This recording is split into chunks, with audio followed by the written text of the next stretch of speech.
नमस्कार साथियों, स्वागत है सिलेक्शन गुरुजी ऑनलाइन यूट्यूब चैनल के SSC GD special practice session batch में। और जैसा कि हम सब जान रहे हैं कि जीडी का एग्ज़ाम चल रहा है और हम सभी लोगों को जीडी के एग्ज़ाम के पॉइंट ऑफ व्यू से अपनी तैयारी को फोकस करना है।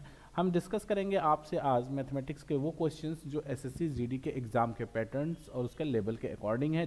पहला क्वेश्चन स्टार्ट करते हैं। पहला क्वेश्चन है 9 और 15 का तृतीय अनुपाती है। 9 और 15 तृतीय अनुपाती क्या होता है? ए और बी का तृतीय अनुपाती होता है B square by A. B square by A, और बी स्क्वायर बाई ए का मतलब क्या है? आप देखो यहाँ बी स्क्वायर बाई ए का मतलब 15 गुणित 15 बटा 9 गुणित 9। 3 तरीके 9, 3 पचे 15, 3 तरीके 9, 3 पचे 15। ठीक, सॉरी 3 तरीके 9, 3 पचे 15, सॉरी बी ए स्क्वायर नहीं है, सॉरी 15 इंटू 15 बाई 9। 3 तरीके 9, 3 पचे 15 और 5 त्याई 15, ये 25 हो गया। ठीक है, आपका ऑप्शन 4 सही हो गया। अगला क्वेश्चन ध्यान दीजिएगा। सिंजन और आम्या की वर्तमान आयु का अनुपात 3:4 है। 10 वर्ष बाद यह अनुपात 3:6 हो जाएगा। आम्या की वर्तमान आयु वर्ष में क्या है? ध्यान से समझिएगा, बहुत सिंपल सवाल आता है ये।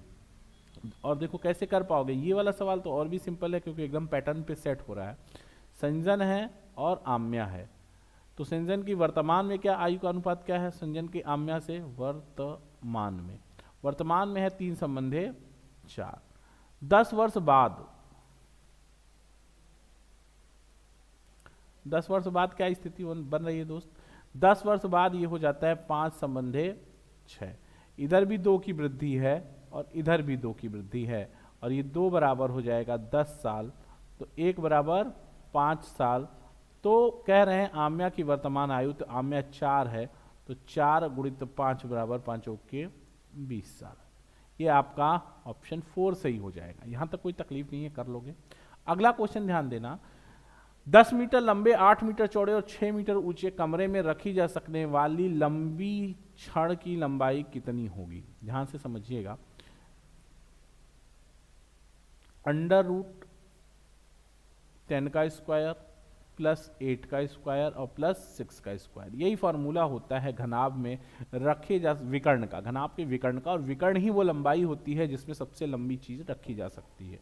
तो 100 plus 64 plus 36 is equal to 10√2। 10√2 ये आपका सेकंड ऑप्शन सही होगा। यहाँ तक कोई तकलीफ नहीं। अगला क्वेश्चन है, 2 संख्याओं का अनुपात 25 संबंधे 24 संबंधे 25 है और इसका HCF महत्तम समापवर्त 3 है। इसका लघुत्तम समापवर्त ज्ञात कीजिए। बहुत सिंपल सवाल है, समझने की कोशिश करना। हमने मान लिया कि ये संख्या 25 24x और 25x है। ठीक, तो अगर इसके HCF की बात करोगे तो इसका HCF कितना आ जाएगा? x, और x बराबर 3 है, यानी संख्या कितनी है?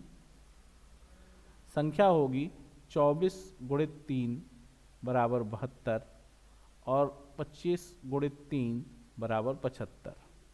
ठीक, क्या कह रहे हैं? अब आप बात को समझने की कोशिश करो कि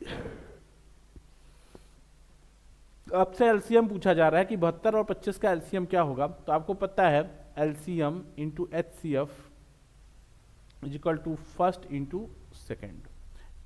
क्या हो गया? एलसीएम पता करना है आपको। HCF 3, फर्स्ट नंबर 72 और सेकेंड नंबर 75। 25 3 75, तो ये हो जाएगा 25 दूनी 50, 5 और 25 सत्ते 225, 25 सत्ते 275 और 5 280, 180, यानी 1800 इसका एलसीएम आएगा। इसका आंसर कितना हो जाएगा? 1800। ठीक है, यहां तक कोई तकलीफ नहीं है। अगला क्वेश्चन ध्यान देना। कह रहे हैं कि निम्न प्रश्न में प्रश्नवाचक स्थान पर क्या आएगा?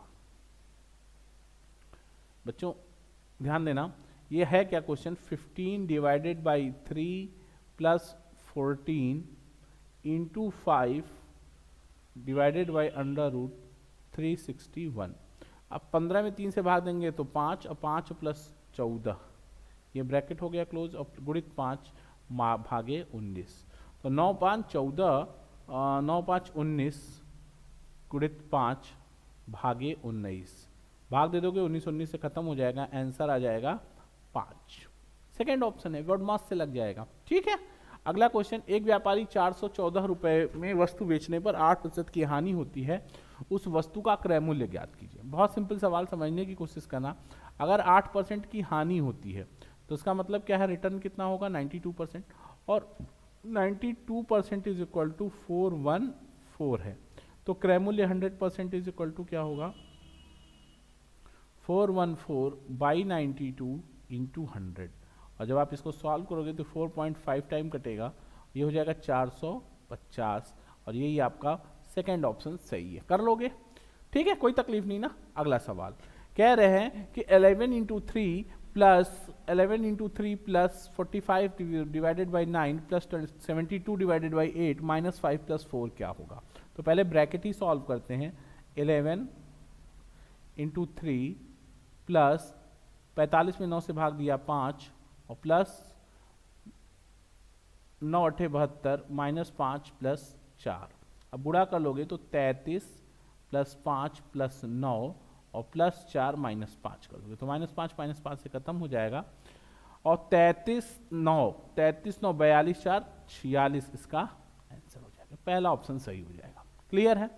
अगला क्वेश्चन है, एक चोर को एक पुलिस ने 500 मीटर दूरी से देखा, चोर भागने लगता है और पुलिस उसका पीछा करता है। चोर और पुलिस क्रमशः 17 किमी प्रति घंटा और 20 किमी प्रति घंटा की गति से दौड़ते हैं। 8 मिनट बाद उनके बीच की दूरी ज्ञात कीजिए। ध्यान से समझिएगा। देखो क्या है मामला, ये मामला ये है कि यहां पे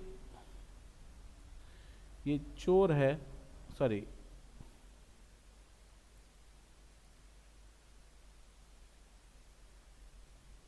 ये पुलिस है और ये चोर है, दोनों के बीच की दूरी है 500 मीटर। चोर भाग रहा है 20 kmph, ये 20 kmph से दौड़ा रहा है। किससे भाग रहा है चोर? चोर भाग रहा है 17 से, ध्यान दीजिएगा। चोर किससे भाग रहा है? 17 kmph से, 17 से। अब बात समझो, दोनों के बीच की दूरी 500 है, कह रहे हैं कि 8 मिनट बाद उनके बीच की दूरी क्या होगी, तो दूरी बराबर होगा चाल गुणित समय। चाल कितनी हो जाएगी? सापेक्षिक चाल, दोनों एक ही दिशा में भाग रहे हैं, ये भी इधर ही भाग रहा है, ये भी इधर ही, तो सापेक्षिक चाल हो जाएगी 3 किलोमीटर प्रति घंटा। इसको मीटर प्रति सेकंड में बदलना है तो 5/18, और समय 8 गुणित 60। 3 छाक 18, 6 दहा में 60, 5 वट्ठे 40, यानी 400 मीटर पुलिस उसको दौड़ा चुकी होगी। तो दोनों के बीच की दूरी कितनी बचेगी? 100 मीटर। यही आपका पहला ऑप्शन होगा। देखो 400 मीटर तक की दूरी पुलिस उसको दौड़ा चुकी होगी, 400 मीटर, ये 100 मीटर जो बचा है यही आपका आंसर होगा। क्लियर कहानी। अगला क्वेश्चन, एक कार्य को 45 दिन में पूरा कर सकता है और बी 90 दिन में पूरा कर सकता है। यदि वे एक साथ कार्य करते हो तो कार्य का कितना भाग 10 दिन में पूरा होगा? ए 45 और बी 90, एलसीएम 90, ये 2 ये 1, 3 हो गया।